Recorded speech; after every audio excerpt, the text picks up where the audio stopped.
Bonjour tout le monde, vous allez bien?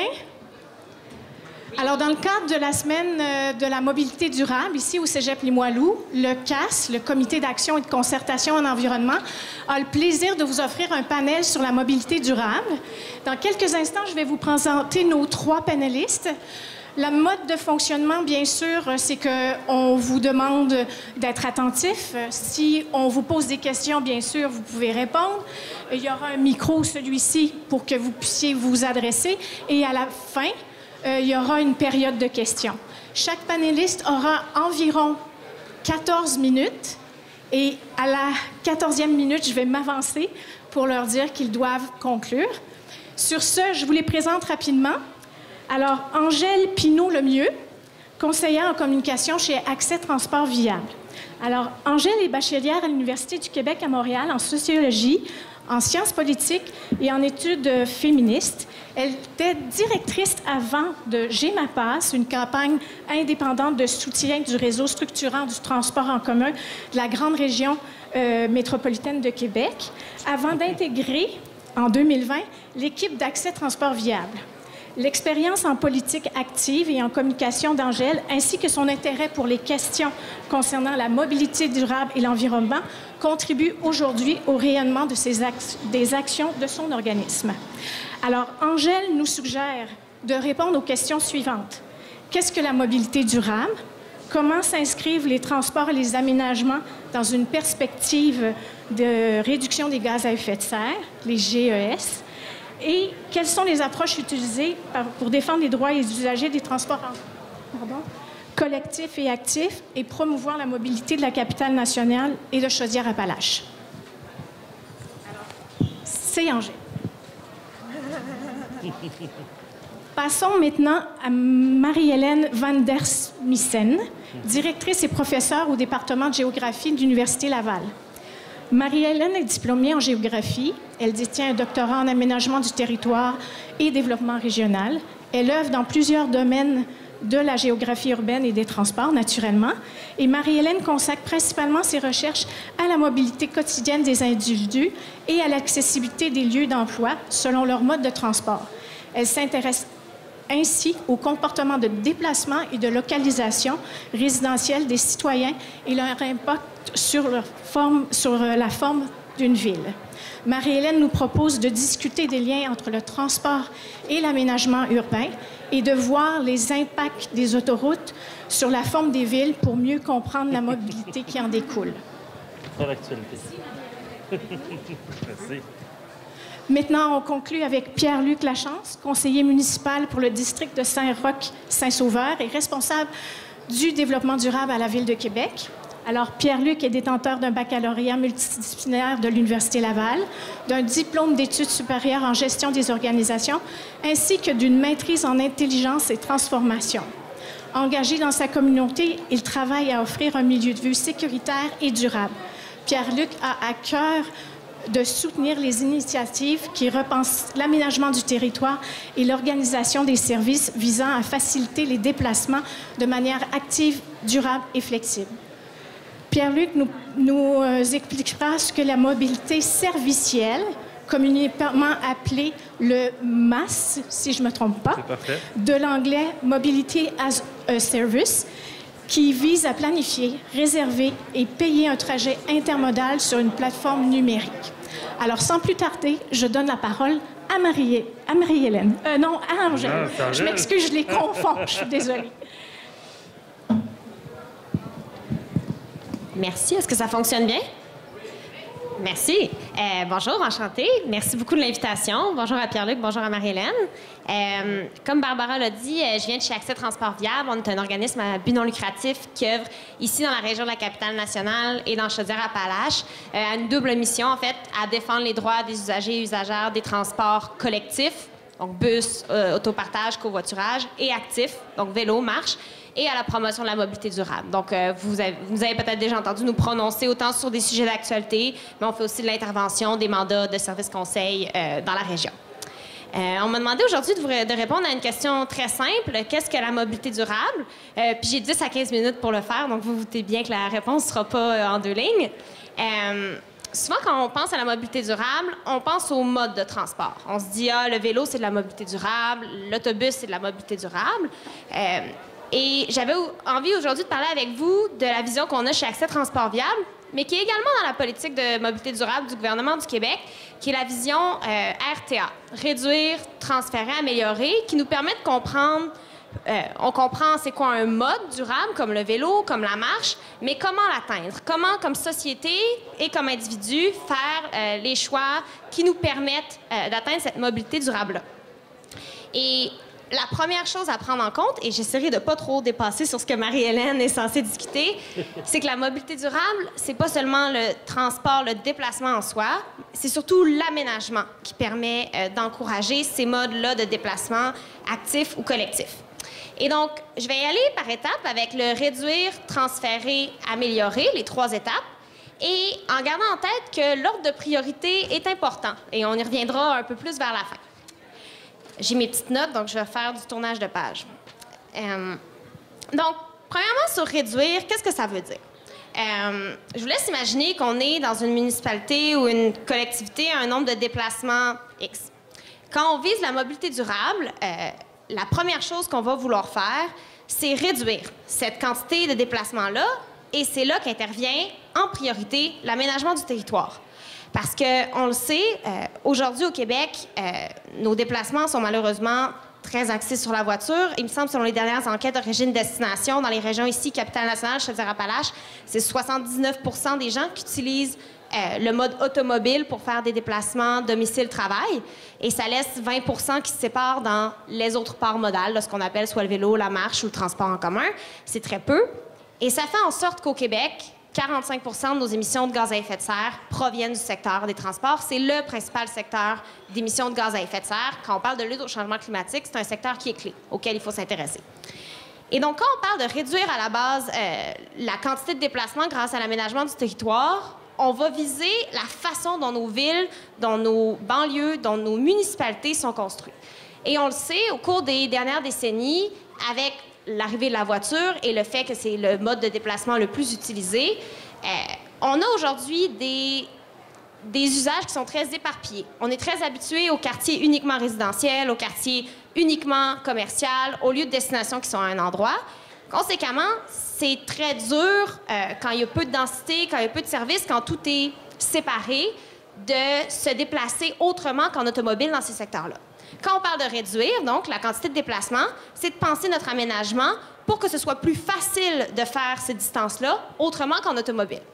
Et on parle souvent de TOD, Transit Oriented Development, des quartiers axés vers le transport en commun ou le transport actif. On va parler de rues ou de quartiers complets où, justement, on a une mixité de services. On est capable d'aller faire son épicerie, d'aller à notre centre communautaire dans une distance qui est proche. Et j'avais envie de vous donner un autre exemple de la façon dont on peut penser à réduire la quantité de déplacement par l'aménagement du territoire. Et de vous donner l'exemple, on travaille beaucoup chez Accès Transport Viable sur la conversion d'autoroutes en boulevard urbain. Et là, encore une fois, je vais essayer de ne pas aller sur ce que Marie-Hélène va couvrir. Mais on s'intéresse à un exemple qui est international, qui est le Park East Freeway à Milwaukee, aux États-Unis. Très honnêtement, j'ai jamais été à Milwaukee aux États-Unis, là, mais j'imagine que vous non plus. C'est une ville de taille moyenne aux États-Unis qui avait une autoroute au début des années 2000, la Park East Freeway, qui avait de la militance pour que cette autoroute-là soit transformée en boulevard urbain. Après maintes discussions, la ville a été de l'avant avec la transformation et a réduit le nombre de voies, a réduit l'entreprise autoroutière et transformé cette autoroute-là en boulevard urbain. Ça a évidemment libéré des hectares au centre-ville, sur lesquels elle a bâti 3 nouveaux quartiers, a pu convertir ce qui était existant en lien cyclable piéton.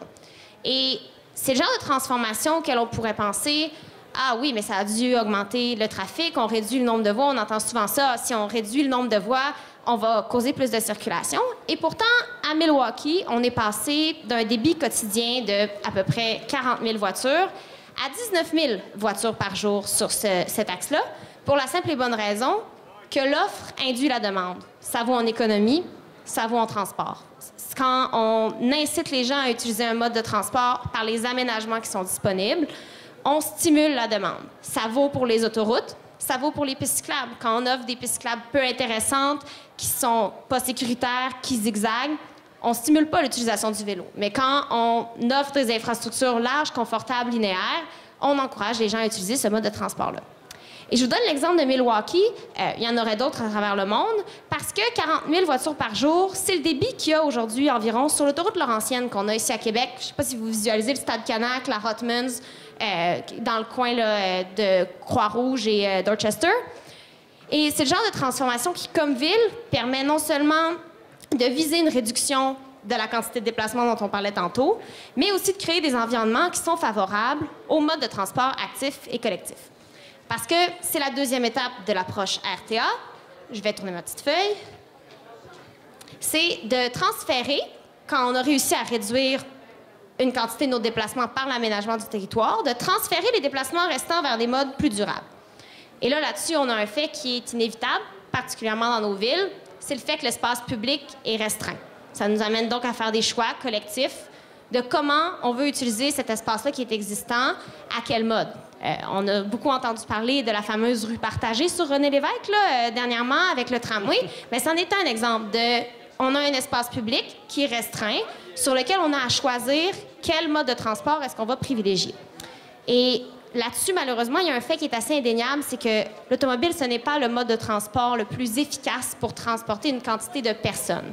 On le sait, non seulement le parc automobile au Québec grossit plus vite que la population, la taille des véhicules grossit aussi. On a des ventes croissantes de VUS, des véhicules utilitaires sport, la taille des véhicules grossit, et le nombre de personnes par véhicule, en moyenne, n'est pas de 5 personnes. Il me semble que c'est environ 1,2 personnes par véhicule au Québec. Et j'avais envie de vous sortir quelques chiffres sur la façon dont on peut redistribuer cet espace-là, parce que moi, j'aime beaucoup penser de viser le plus grand nombre de personnes qu'on peut transporter et non le plus grand nombre d'automobiles. Et j'ai été chercher les chiffres là, de l'Union internationale des transports publics qui nous parle d'une voie de 3,5 mètres, là, qui est ce qu'on a régulièrement dans nos voies de circulation, et qui nous dit que sur une voie de 3,5 mètres, en 1 heure, on peut transporter environ 2000 voitures, 2000 personnes en voiture. Par contre, en autobus, on peut transporter environ 9000 personnes, en vélo 14 000, à la marche 19 000 et en tramway environ 20 000.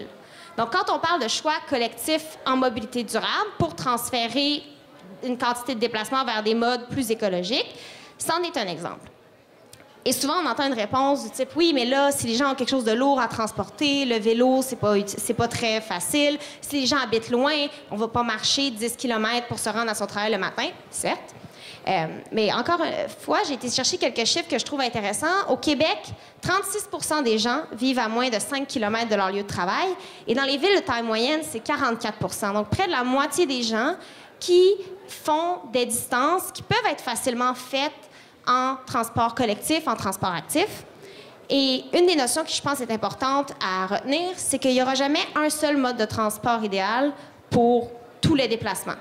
L'automobile, là, c'est tellement facile, malheureusement, en termes de liberté de déplacement, d'autonomie, de facilité à se déplacer. Bon, ça coûte cher et ça a des impacts sur l'environnement, là. Je pense que je vous apprends rien. Mais une des choses qu'il faut miser comme collectivité pour atteindre cette mobilité durable-là, c'est l'intermodalité.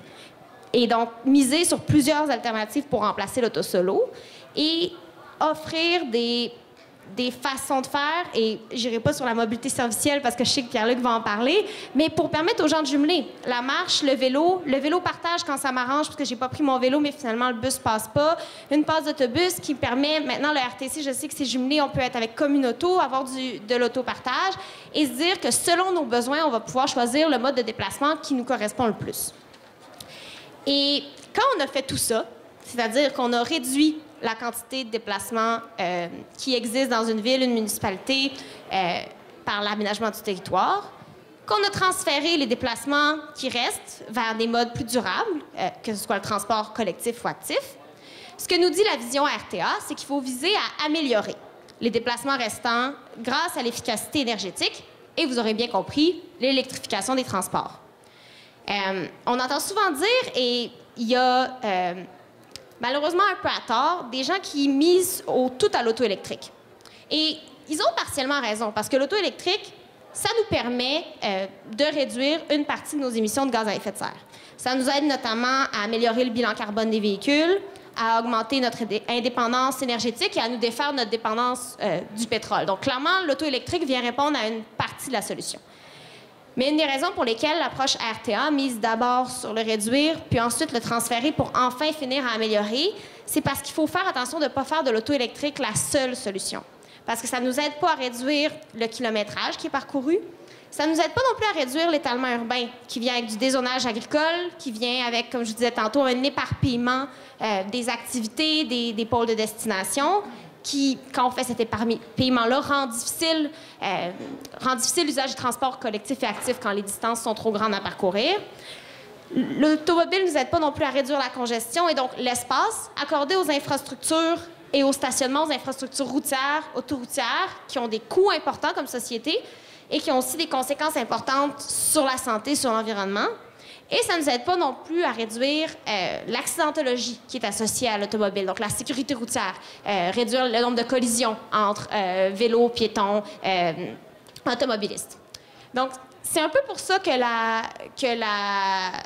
la priorité A vient en dernier, parce qu'on le sait qu'il y a toujours des gens, que ce soit par les distances à parcourir ou par ce qu'ils doivent transporter, qui auront besoin d'un accès à l'automobile. Donc, c'est important d'offrir cette alternative-là qui soit existante. Mais c'est important collectivement, comme société, de la viser comme priorité 3 après avoir fait les autres étapes. Sinon, malheureusement, on ne règle pas les changements de paradigme qui sont nécessaires comme société pour qu'on puisse faire face au changement climatique en s'attaquant au secteur qui, malheureusement, au Québec, cause le plus de dommages à cet effet-là. Donc, c'est un peu pour ça pour la mobilité durable. Je ne sais pas si je suis correcte dans les temps. Brigitte fait signe que oui. Quoi? Elle fait signe que oui. Bon, super. Merci. C'est parfait, Angèle. Merci beaucoup. Merci. J'en profite. Je pense que je ne l'ai pas fait très bien tout à l'heure de me présenter aux étudiants pour qu'ils sachent qui je suis. Alors, mon prénom, c'est Barbara Genet, et je suis la consultante en développement durable du collège depuis 2006. Donc, vous étiez probablement très jeune à cette époque. Et il faut savoir, et j'en profite parce que c'est à ce moment-ci que je dois vous dire un peu ce que le collège fait en termes de mobilité durable. Il faut savoir qu'ici, au collège, on a un fonds de mobilité qui vous permet, entre autres, d'acquérir à meilleur prix votre passe de session. Alors déjà, ça, c'est un élément. On a des infrastructures, peut-être que je devrais plutôt le dire après que Marie-Hélène ait parlé, mais on a des espaces de stationnement pour les vélos, extérieurs, intérieurs dans le sous-sol, sécurisés à la porte d'entrée du campus de Québec. On est près des pistes cyclables on a aussi des bornes de recharge pour véhicules électriques qui sont justement alimentés par des cours qui travaillent sur le sujet. Alors, je mentionne que ça pour le moment et je cède tout de suite la parole à Marie-Hélène. Merci beaucoup. Je ne sais pas si vous m'entendez. Merci beaucoup. Merci aussi à Angèle. Je vais essayer de pas trop répéter ce qu'Angèle disait. Moi, j'avais envie de vous parler plus spécifiquement des liens entre le transport et l'aménagement du territoire ou transport et utilisation du sol parce qu'il y a quand même des grands projets de transport dans la région urbaine de Québec. Je pense que vous en avez tous entendu parler. Je pense qu'il fallait être sur la Lune pour ne pas être au courant de ce qui se brasse pour Québec dans les prochaines années. Et quand on parle de transport, il faut absolument parler d'aménagement du territoire ou d'utilisation du sol parce que c'est deux éléments qui sont vraiment indissociables, je dirais. L'un ne va pas sans l'autre et les effets de l'un ont des effets sur l'autre et ça va dans les deux sens. Et je voulais peut-être commencer par un aspect un peu historique pour faire un peu l'histoire de ce lien-là et pour vous présenter un peu justement l'influence du transport, des modes de transport sur la forme urbaine, les formes urbaines qu'on connaît actuellement. Je vous dirais que le premier mode de transport, c'est un mode qu'on pratique tous, c'est la marche. Et les principaux noyaux urbains, je dirais à la fin du 19e siècle, étaient à peu près constitués de personnes qui se déplaçaient à pied, parce qu'il n'y avait pas d'autres moyens de transport. Donc, ça donnait des noyaux urbains très denses, où tout est à peu près concentré à l'intérieur de 30 minutes de marche parce qu'il n'y avait pas d'autres modes de transport. Ça pouvait être la marche humaine ou bon, des charrettes tirées par les chevaux pour transporter la marchandise. Bref, ça donnait des cœurs urbains extrêmement denses et aussi extrêmement congestionnés, mais congestionnés par justement des personnes qui marchaient, des charrettes tirées par les chevaux, etc. C'est un mode, une forme urbaine qui est assez typique de la plupart des villes européennes et des villes aussi nord-américaines, notamment les villes sur la façade est de l'Atlantique qui ont été développées très tôt. Donc c'est quelque chose qu'on retrouve à Québec, à Montréal, Boston, New York, etc. Ça crée des tensions énormes parce qu'il y avait énormément de densité, il y avait des artisans, des commerçants et les personnes demeuraient en général à l'intérieur du noyau urbain, donc ça faisait quand même beaucoup de monde, ça créait une pression très forte. Et la première révolution en transport est arrivée vers la fin du 19e siècle, 1890, bon, selon les lieux, et c'était le tramway électrique. Et ça, cette invention-là, ce nouveau mode de transport a répondu aux problèmes urbains de l'époque. Ça a permis au noyau urbain de s'étendre, pas tellement loin, là, c'est peut-être une quinzaine de kilomètres à l'extérieur du centre urbain, mais c'est un mode de transport qui permettait aux personnes de se déplacer en 3 fois plus de temps. Bref, on pouvait parcourir plus de distance pour à peu près la même durée de déplacement. Et dans le fond, alors que la première forme urbaine était ronde ou parfaitement ronde, avec l'arrivée du tramway, la forme urbaine a commencé à prendre une forme plus étoilée et le développement urbain de l'époque s'est fait le long des lignes de tramway. Et la plupart des promoteurs immobiliers étaient subventionnés ou subventionnaient les compagnies de tramway, de sorte qu'une ligne de tramway se développait, mais tout de suite, les développeurs immobiliers avaient déjà commencé à développer. Bref, ça se faisait pratiquement en même temps. Ça a été une révolution en transport parce que ça a permis à la plupart des classes moyennes qui demeuraient dans les centres compacts de s'éloigner un peu de ces centres-là. Pas tant, là, ça pouvait être à 15-16 km, donc la ville a pris une forme un peu plus étoilée.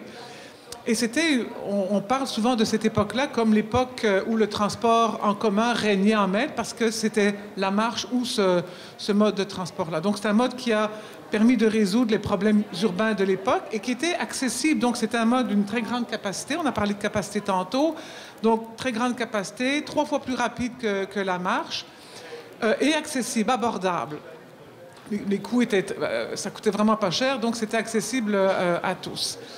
Et donc ça a permis le développement des premières banlieues, ce qu'on peut appeler ici les anciennes banlieues, parce qu'effectivement, on a eu un tramway à Québec qui permettait de desservir les anciennes banlieues, donc Limoilou, Sillery, Charlesbourg, etc.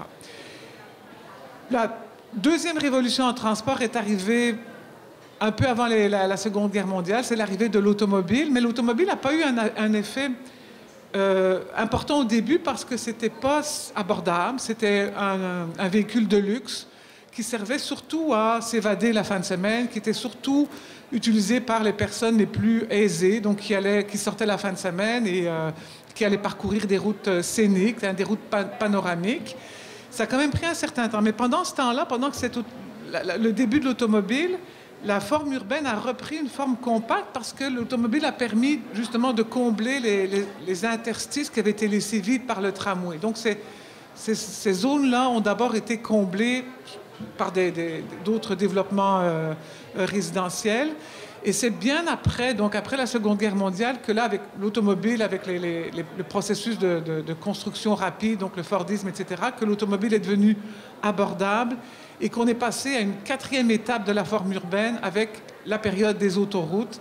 Et là, la forme urbaine a repris une forme étoilée, mais sur des distances beaucoup plus grandes que à l'époque du tramway où les distances étaient relativement courtes. Et bien sûr, avec le développement des autoroutes, donc on a assisté à d'étalement urbain, donc à du développement de banlieues, mais de plus en plus éloignées, de moins en moins denses, complètement dépendant de l'automobile. Et à partir de ce moment-là, donc de la Seconde Guerre mondiale, c'est vraiment le développement d'autoroutes qui a façonné, si vous voulez, les formes urbaines qu'on connaît actuellement. Alors, ces 4 grandes étapes-là, on peut très bien les voir à Québec et voir l'impact du réseau autoroutier sur le développement urbain, sur la création de banlieues très peu denses et, comme le disait Angèle, très difficiles à desservir en transport en commun. Donc, c'est un peu une des conséquences du développement autoroutier. Mais il y en a bien d'autres, effectivement. On parle de consommation de terres agricoles dans beaucoup de cas, d'impact sur l'environnement, d'émissions de gaz à effet de serre et bien sûr de l'étalement urbain qui est associé à ce mode de transport-là. Donc, cette première partie de mon exposé visait vraiment à vous montrer qu'il y a un lien très fort entre le mode de transport et la forme urbaine. Ce lien passe par ce qu'on appelle l'efficacité des transports. Et ça, il y a un physicien qui l'a remarqué et qui s'appelle Marchetti ou Marchetti, dépendamment si on prend l'accent italien ou pas. C'est la constante de Marchetti qui fait que depuis le début de la civilisation, les êtres humains ont tendance à accorder entre 1 heure et 1 heure et 20 de leur temps quotidien au déplacement. Alors, en mode de transport, ça veut, à la marche, ça voulait dire à peu près 30 à 40 minutes. Mais au fur et à mesure que les modes de transport étaient plus efficaces, donc permettaient de parcourir une distance plus grande pour le même temps, donc en tramway, l'automobile, mais cette constante-là est à peu près restée. Aujourd'hui, c'est le cas pour beaucoup de gens, mais bien sûr, avec l'automobile et la dégradation de certaines des conditions de circulation, c'est pas toujours 30 ou 40 minutes pour se rendre au travail, même si c'était peut-être le cas il y a 10-15 ans dans la région urbaine de Québec. Cette constante-là tend à augmenter, c'est-à-dire que c'est plus vraiment une constante. Il y a des personnes, des navetteurs, donc des personnes qui se déplacent soir et matin et sur des durées beaucoup plus longues que 1h20 aller-retour. Mais si vous regardez vous-même votre propre durée de déplacement, ça doit tourner à peu près de ça. Si c'est à pied, 30 minutes se rendre au cégep, et retourner à la maison en autre 30 minutes. En auto, c'est à peu près ça que les gens sont capables d'accorder dans leur temps quotidien, parce qu'il y a quand même une loi universelle qui touche tout le monde, riche ou pauvre, on a 24 heures dans une journée. Pas une de plus, pas une de moins. Donc, plus on prend du temps de transport, moins on a du temps pour la famille, pour d'autres activités. Et effectivement, il y a de plus en plus de déplacements très, très longs. Le dernier recensement chiffré à peu près, pas de 2021, les chiffres ne sont pas encore sortis, mais 2016, il y avait à peu près 7% de la population canadienne qui se déplaçait sur des durées supérieures à 1h30. Donc, c'est vraiment des très, très longs déplacements. Ça peut être dû aux dégradations des conditions de circulation, donc les problèmes de congestion qui font que on parcourt la même distance, mais dans le fond, ça nous prend beaucoup plus de temps. Ou ça peut être aussi un comportement de déplacement qui fait que les gens sont prêts à s'éloigner un peu plus de leur lieu de travail. Et après, c'est là qu'ils se rendent compte souvent que ça me prend plus de temps que prévu, ou quand les conditions se dégradent, ça me prend beaucoup plus de temps. Et à ce moment-là, on veut d'autres solutions, mais souvent, ces milieux-là sont complètement dépendants de l'automobile. Ça, c'est un peu plus l'aspect historique. Il me reste quelques minutes pour l'aborder sur un temps un peu plus dynamique. Ce qui se passe, mettons, aujourd'hui, quand on augmente la capacité routière ou autoroutière, et c'est un peu ce qu'Angèle vous disait, quand l'offre augmente, la demande augmente automatiquement. Donc, ce qui a été constaté un peu partout dans le monde, c'est que d'augmenter la capacité routière ou autoroutière, donc en se disant, on va construire plus de routes, plus d'autoroutes, ça va intuitivement résoudre les problèmes de transport, résoudre la congestion. Pas du tout. Ça n'a jamais été observé, tout simplement parce que sur ce principe-là, on augmente l'offre. Ce que ça fait en transport quand on augmente l'offre, c'est qu'on diminue le coût, notamment en termes de temps de déplacement, parce que si on ajoute une autoroute, à court terme, la vitesse de déplacement va diminuer. Mais à très, très court terme, la circulation va être plus fluide. Ce coût diminue, ça va tout simplement faire en sorte que plus de gens vont vouloir profiter de cette diminution du coût de transport. et en profiter. C'est un peu comme, on appelle ça la demande latente. C'est un peu comme, je sais pas moi, Apple est rendu où avec son iPhone, mettons à 24. Ça vous tente de l'acheter, mais vous n'avez pas les moyens. Donc, il y a une demande latente, elle n'est pas exprimée, personne ne l'achète ou très peu de monde l'achète, et tout le monde attend que le prix baisse. Je ne sais pas si Apple baisse ses prix un jour, mais en tout cas, imaginons que le coût diminue de ce fameux téléphone super intelligent. Bien là, la demande va s'exprimer. Les personnes vont être tentées de l'acheter. Le déplacement, c'est un peu la même chose.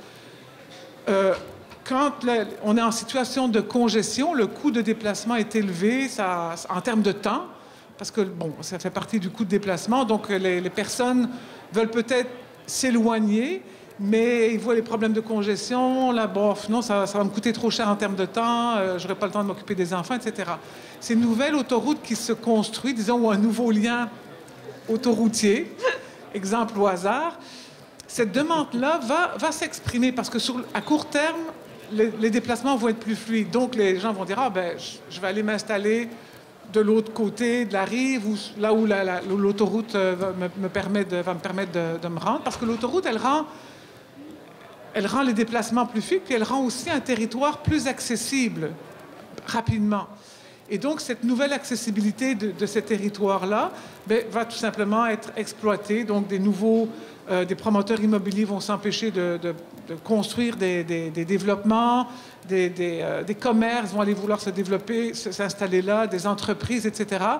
Et donc, l'utilisation du sol à destination, disons, de l'autre côté du lien, va être modifiée. Donc, c'est un lien très direct entre transport. On améliore l'accessibilité d'un territoire, donc on modifie son utilisation du sol par le biais des résidences, commerces, entreprises. Et donc, ça attire des activités, des nouvelles activités. Et ces nouvelles activités-là, à moyen et long terme, vont faire en sorte que les conditions de fluidité nouvelles vont rapidement être dégradées parce qu'il va y avoir plus de personnes qui vont vouloir profiter de ce nouveau lien, de cette soi-disant nouvelle fluidité. Et à terme, en quelques années, la situation de fluidité va rapidement redevenir une situation de congestion. Mais le problème demeure, c'est que congestion, bien là, les nouveaux, disons, résidents de l'autre côté vont dire, bien là, c'est congestionné, on n'arrive plus à traverser, c'est trop long, on a besoin d'une nouvelle autoroute, d'un nouveau lien. Et c'est un peu une boucle un cercle vicieux, finalement, qui risque de se poursuivre. Donc, dès qu'on améliore l'accessibilité d'un territoire par le biais d'une autoroute, d'un lien autoroutier, on modifie l'utilisation du sol dans les zones urbaines. C'est sûr que c'est en pleine forêt, c'est pas la même chose, mais dans les zones urbaines, ça a un effet direct sur l'utilisation du sol. Après ça, c'est le schéma d'activité qui se modifie, donc qui crée plus de déplacements, plus de congestion, et on tourne comme ça. Et ce cercle-là, c'est aussi un cercle vicieux de la congestion parce que tout est lié, finalement. Donc, je vois Barbara qui se lève, alors je crois que mon temps est terminé. Mais merci beaucoup. Puis je fais encore du pouce sur ce que Marie-Hélène vient de vous expliquer en lien avec le Cégep Limoilou. Il faut comprendre que on analyse des comportements, puis ça nous permet de voir qu'est-ce qu'on peut faire. C'est ce que Marie-Hélène vient de nous dire. Et dans le cas du Cégep, c'est au renouvellement de la dernière politique en développement durable, qui était une politique environnementale, qu'on s'est rendu compte qu'on se préoccupait absolument pas de mobilité. Et à cet effet-là, on a demandé à un organisme du milieu, Mobilité, qui est basé au Centre Culture Environnement Frédéric Bach, comme Accès Transport, comme Québécois.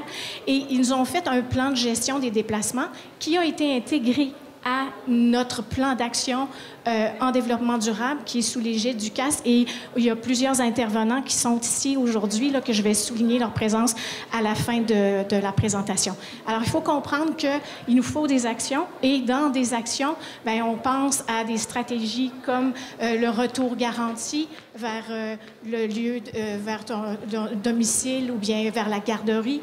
Des éléments comme ça qui peuvent être des stratégies gagnantes. Sans plus tarder, je laisse la parole à Pierre-Luc. Merci beaucoup, Barbara. Désolé d'avoir dit Brigitte tantôt. Alors, questionnaire. Qui parmi vous possède un vélo? OK. Qui parmi vous possède une auto? OK. Qui parmi vous possède une passe d'autobus? Que vous renouvelez mensuellement? Oh, ça baisse un peu plus. Et qui parmi vous est membre de Communauto? Une personne, moi aussi. Avec toi. Angèle aussi. Merci. Je savais qu'Angèle l'était. L'idée derrière la mobilité servicielle, c'est de fournir une façon de répondre de façon humaine aux besoins de se déplacer. C'est d'arrêter de faire penser le déplacement en termes d'avoir un moyen. On vit dans une société qui nous oblige à nous habiller différemment, dépendant qu'on s'en va dans un endroit ou qu'on vient à l'école, qu'on est au gym. On vit dans une société qui nous oblige à nous adapter à la température.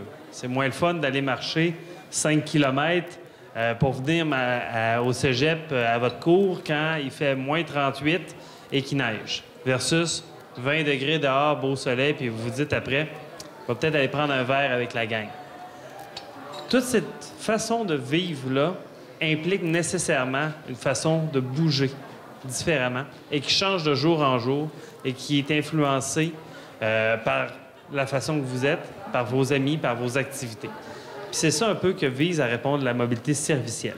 Ça vise à ce qu'une journée X, vous décidez de venir à vélo au cégep, vous ressortez dehors, il pleut à Sio. C'est pas le fun pour personne de retourner à la maison à pluie battante. Bien, grâce à la mobilité servicielle, on veut faciliter votre possibilité de dire « Ah, je vais plutôt prendre l'autobus pour revenir à la maison plus facilement. » Et vice-versa. Vous partez de la maison en autobus, vous savez qu'en après-midi, ça va se dégager. Bien, vous pouvez prendre le à vélo pour vous déplacer par la suite pour aller prendre un verre avec des amis au centre-ville. L'objectif de la mobilité servicielle, c'est de donner le choix. Parce qu'on pense qu'en tant qu'individu, vous êtes assez intelligent pour prendre le meilleur moyen qui vous convient en fonction de votre besoin. Si vous avez besoin d'aller au IKEA chercher 8 étagères, on s'attend que vous n'y allez pas en tramway. Bon, on a fait arrêter le tramway là pareil, mais globalement, c'est parce qu'il y avait de la place. Mais on s'attend aussi que si vous dites « Ah, ce soir, je veux aller au théâtre, c'est plus facile d'aller en tramway », bien, on va faire ce choix-là que d'aller payer 10 piastres de stationnement pour, finalement, juste parquer un véhicule, qui est une perte d'argent nette. Là. Tout ce que vous faites, c'est payer pour stocker quelque chose de façon temporaire qui est un poids mort dans l'univers. Appelons-le comme ça. Ça implique, d'ailleurs, j'aimais beaucoup tantôt, Angèle, quand tu disais se déplacer en auto, ça a des impacts, oui, sur la production GS, puis ça a un impact aussi sur le développement du territoire. Parce qu'en bout de ligne, il faut penser à stocker les véhicules quand on arrive à destination.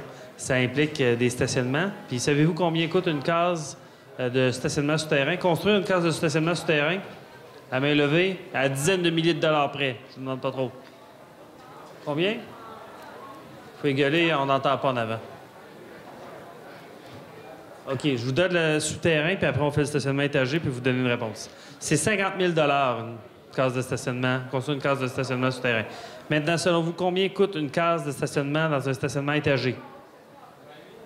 Excellente réponse! OK, good job. Vous savez pas? Non? Bon. Tout ça pour dire que c'est énormément de sous, c'est énormément d'investissement, mais il faut être capable de laisser la possibilité d'avoir ces infrastructures-là pour ceux qui en ont besoin. C'est la notion de choix. C'est d'éviter d'avoir à ramener tout le monde vers un seul mode unique, mais de permettre l'interconnexion des modes. Donc, la mobilité servicielle, c'est ça. C'est de faciliter pour les gens la possibilité de transférer d'un mode à l'autre. Ça veut dire quoi? Parmi ceux qui ont levé la main tantôt, qui étaient propriétaires d'une carte Opus, donc d'une passe de bus, bien, ça veut dire à partir de sa carte Opus, d'être capable de continuer de rentrer dans l'autobus, mais aussi d'être capable de prendre Communauto, d'être capable de prendre le à vélo lorsque nécessaire, d'être capable, si vous avez un vélo qui vaut le moindrement quelques centaines de dollars, c'est moins intéressant de le laisser parquer dehors à la pluie. Vous souhaitez avoir accès à un stationnement couvert. Je notais ici de la part de Barbara que le cégep avait été proactif et avait fait un stationnement sécurisé. Bien, ça vous permettrait peut-être justement dans l'espace public d'avoir accès à un stationnement sécurisé, grillage et vous donner la sécurité nécessaire pour votre vélo. La mobilité servicielle, c'est cette interconnexion-là, mais c'est surtout cette interconnexion-là en fonction des usages que vous faites. Vous payez votre passe d'autobus au début du mois présentement. Qui parmi vous peut exactement prédire le nombre de fois qu'elle va prendre l'autobus dans le mois? Vous faites un guess. Toi, tu prédis ça à chaque mois? 0. Tu n'as pas de passe de bus. Oui, bien c'est ça. C'était facile. Mais pour ceux qui ont une passe de bus, au début du mois, on paye... j'avoue que pour le prix étudiant, je ne sais plus le prix. Là. Moi, c'est 89 $. Vous, c'est combien? 55? Bon. Vous prenez 55 $ de votre budget, puis vous faites un guest avec. Là. Vous dites, mon Dieu, je vais prendre l'autobus peut-être 30 fois ce mois-ci, puis là, je vais rentrer dans mon argent. Mais qu'est-ce qui arrive si vous le prenez 6 fois, l'autobus? Il vous a coûté cher, le transport. Là. 5 fois, il vous aurait coûté 11 piastres par fois que vous êtes monté dans l'autobus. Ça commence à faire cher, puis c'est inintéressant versus, finalement, l'automobile ou d'autres moyens.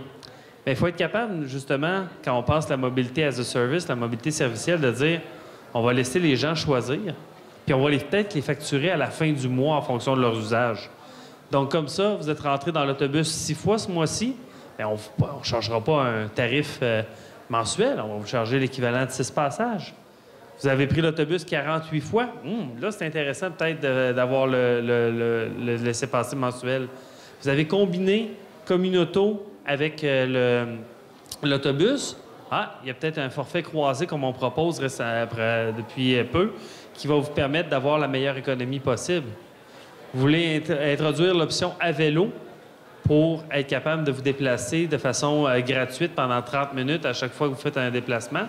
Bien, au lieu de vous charger les 30 $ que ça va coûter cette année, en rabais de 5 $ versus l'année passée, on va peut-être dire, bien, vu que vous êtes déjà membre avec un abonnement autobus, on va vous le charger 10 $ parce qu'on va vouloir favoriser cette interconnexion-là. On parle aussi de l'intégration du Flexibus et ça rejoint un peu tantôt ce qu'on parlait dans les milieux périurbains qui sont moins densifiés. Faire passer un autobus de façon régulière à chaque demi-heure, ça coûte de l'argent. Ça coûte un chauffeur qui conduit l'autobus et il faut qu'il fasse ce qu'on appelle en bon français une ronde de lait pour être capable d'aller desservir tout le monde. C'est super inefficace comme système. Donc, c'est pour ça qu'entre autres, récemment, on a introduit le Flexibus à la Ville de Québec pour permettre de faire du transport à la demande. Donc, les gens, avec l'application, comme vous convoquez Uber probablement dans vos transports, bien, convoquent un autobus qui va se déplacer à 5 minutes de leur lieu de résidence ou de leur endroit où ils se trouvent pour être capable de les prendre et les déplacer à un autre point dans le même secteur, les connecter avec un service d'autobus. Et là, bien, on connecte avec un service d'autobus sur le même passage. On est capable de se rendre dans le Vieux-Québec pour 3,75 $. Donc, il devient beaucoup moins cher, finalement, que de faire un transport en auto. Mais avant, lorsqu'on restait en milieu périurbain, bien, l'auto était la seule façon d'y aller facilement parce que sinon, il fallait marcher 22 minutes pour se rendre à l'autobus. Et là, espérer pas arriver en retard parce que l'autobus nous passe d'en face, puis là, on devient tous de bonne humeur quand ça arrive. Hein? Je suis sûr qu'ici, c'est jamais arrivé à personne. Bref, on veut faciliter, rendre ça agréable, rendre ça confortable. Et le tramway, comment il s'inscrit là-dedans? Le tramway vient s'inscrire comme une colonne vertébrale. Vous avez peut-être déjà entendu l'expression, vous trouvez ça peut-être cliché, mais c'est vrai. Quand on passe d'un autobus, puis là, je vais interroger Angèle pour savoir si c'est statistique bien comme il faut. Combien de gens rentrent dans une autobus régulière, Angèle? Régulière? J'aurais dit... un bleu standard, là. La bleu standard. Eh boy! J'aurais dit une centaine... Entre 120 et 150? C'est plus le métrobus, ça. On est plus dans 70 sur le régulier, puis 120, 150 le métrobus? Exactement. Fait que 70 personnes rentrent dans un autobus. Quand il circule vite, ça coûte cher. Un tramway, c'est 210, 240 personnes qui peuvent rentrer dans une rame de tramway. L'objectif, c'est que présentement, on a 2 métrobus qui passent au centre-ville, à peu près back-to-back. On a une flopée d'autobus express, plus une flopée de parcours d'autobus qui circulent. Bien, tout ça, ils ont tous besoin d'un chauffeur pour réussir à venir desservir le milieu qui est très densifié. Le tramway va nous permettre de libérer ces ressources-là, qui sont toutes sur le même tracé, le tracé densifié entre l'université principalement, d'Estimonville et le IKEA, qui est un lieu très densifié, rappelons-nous. Et donc, l'objectif, je fais un peu d'humour dans la vie, mais je fais de l'humour pas toujours drôle. Donc, l'idée, c'est que ce tramway-là va venir desservir où il y a plein d'autobus présentement, où on a besoin d'environ 15 chauffeurs d'autobus pour être capable de faire le service qu'un tramway fait. Et qu'est-ce que ça va permettre, ce tramway-là, d'avoir juste un chauffeur? Bien, ça va nous libérer 14 chauffeurs pour aller mieux desservir l'ensemble des autres zones de la ville. Faciliter le choix par la suite des gens à prendre le transport en commun. Pourquoi? Parce que l'autobus ne passe pas une fois par 3 heures quand la pleine lune est tombée puis que les loups ont crié chez le voisinage. Là. On veut offrir des services réguliers. On veut offrir un service qui est confortable. On veut offrir de la fréquence. Pourquoi? Parce qu'on trouve ça tous plate, attendre pendant 30 minutes un autobus parce qu'on l'a manqué. C'est le fun de savoir que dire « Ah, c'est pas grave que j'ai manqué lui qui vient de passer. Dans 8 minutes, il y en a un autre qui arrive. » Là, ça devient facile d'attente. Là, ça devient facile de se mettre des écouteurs puis d'écouter 2 tunes puis savoir que l'autobus va arriver. Fait que c'est un peu ça, la mobilité servicielle qu'on vient proposer dans le plan qu'on a à l'administration à la Ville de Québec. C'est de faciliter l'interconnexion des différents modes, puis avec Avelo. D'ailleurs, je pense que vous allez avoir une station à vélo cette année pour desservir le cégep. Donc, la vélo vient s'inscrire aussi dans cette dynamique de rendre le transport actif accessible.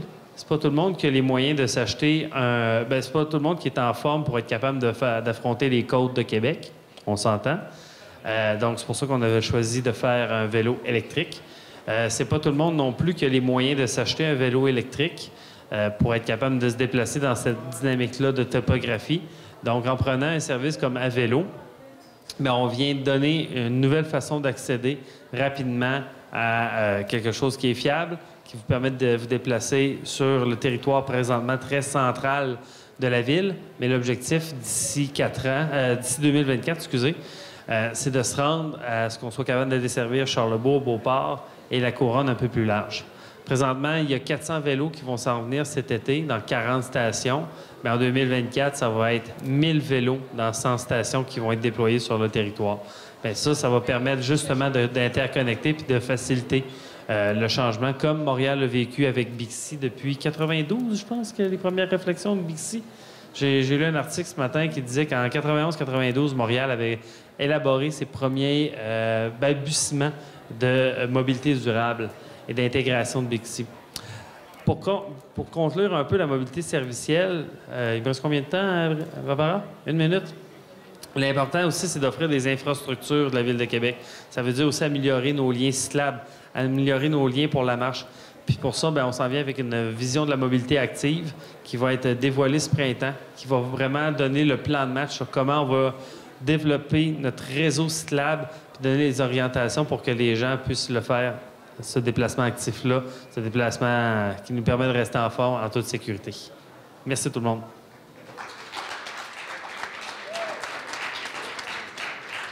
Merci beaucoup. Je pense que ça a été vraiment... je veux vous remercier. Vraiment, vous avez amené des thèmes très différents les uns des autres. Puis je pense que pour le travail des étudiants, ça va être vraiment intéressant. Je me permets de présenter rapidement les intervenants du CAS qui sont ici aujourd'hui, que je vais vous identifier. Il y a Céline derrière, mais les étudiants la connaissent toutes parce que c'est leur enseignante. Ensuite, il y a Dominique à l'avant, lève-ta-main, Dominique. Il y a Marie-Ève à côté. Il y a aussi Valérie Huppé, qui a la charge de la coordination du développement durable ici au Cégep, volet plus animation. Et il y a Nancy Paquette, qui est responsable du CAS, du développement durable. Puis il y avait Léa aussi, là, je ne sais pas si Léa est encore là. Oui, Léa est derrière.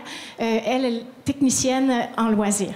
Alors, merci à vous toutes d'avoir... Attendez, c'est pas terminé, hein? C'est pas terminé. Merci à vous toutes d'avoir rendu possible cet événement-là. Maintenant, la parole va être aux étudiants pour qu'ils puissent poser leurs questions. Alors, commentaires, suggestions à la Ville de Québec, on peut tout dire, tout faire. Valérie, est-ce que tu voulais ajouter quelque chose tout de suite?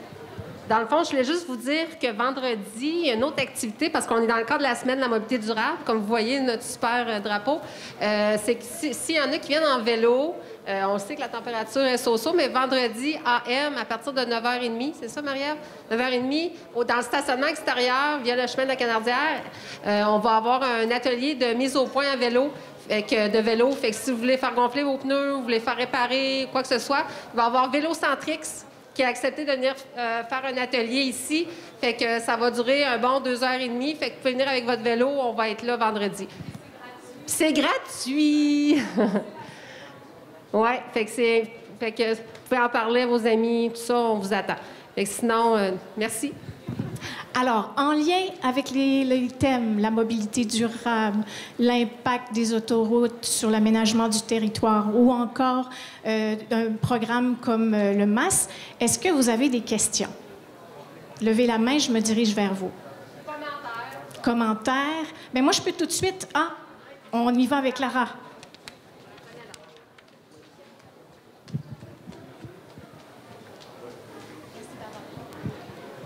Allô, ça fonctionne? Super.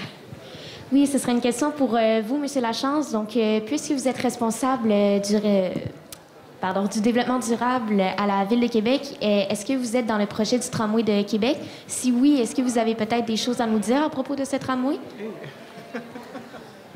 Définitivement, je suis dans le projet de tramway parce que c'est un projet qui est cher à notre administration. Qu'est-ce que je peux vous dire sur le tramway? Il va avoir lieu, malgré certaines critiques qu'on peut entendre. Mais le tramway, puis c'est, oui, un moyen de déplacement, mais c'est surtout un outil de requalification urbaine.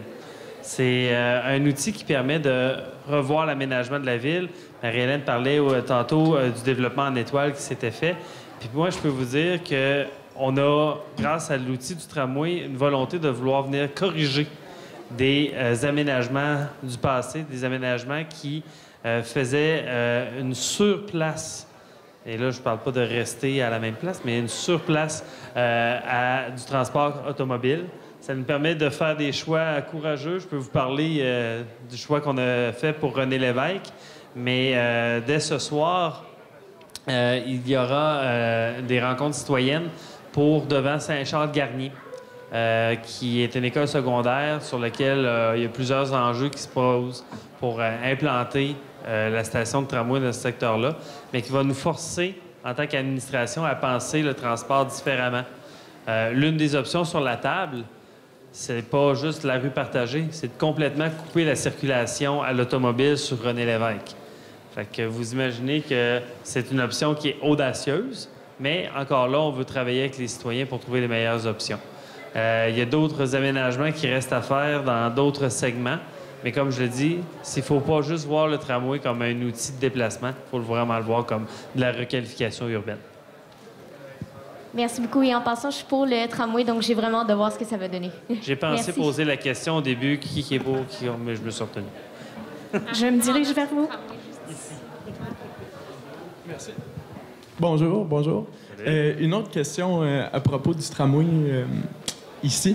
J'avais vu à quelque part que la vitesse de pointe du tramway allait être d'environ 20 à 25 km/h en moyenne. Là. Est-ce que le tramway va pouvoir assurer une mobilité aussi rapide que les métrobus et tout qui desservaient cet axe-là auparavant puis en ce moment? Bien, je vais inviter les collègues à compléter ma réponse si je m'égare, donc n'hésitez pas du tout. Un métrobus, si mon souvenir est exact, se déplace à 18 km/h de moyenne.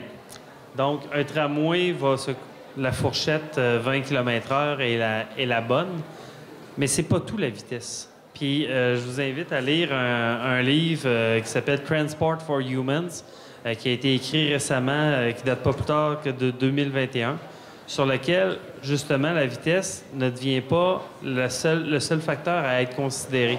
Puis peut-être qu'on a un changement au niveau de notre société à le faire. On a la tendance à vouloir privilégier cette vitesse-là, alors que ce qui est le plus important, c'est comment vous réussissez à moins perdre de temps.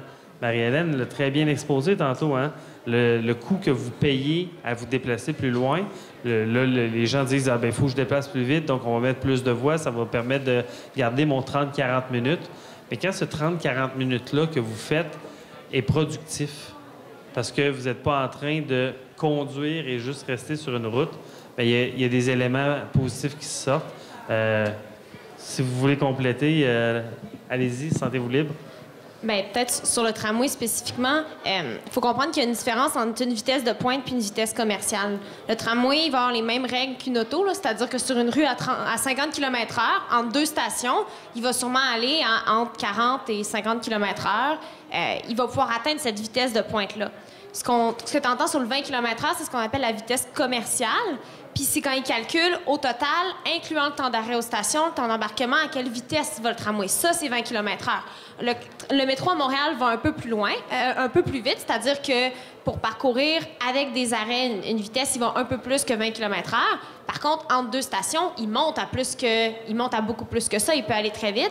Mais pour donner une idée, c'est de dire, bien, entre Estimoville puis le Ikea où il va se rendre, c'est 22 km, je pense. Bien, la vitesse commerciale fait que ce trajet-là, il va prendre environ au total 1 heure. Mais ça ne veut pas dire qu'entre deux stations, il ne peut pas monter plus vite que ça.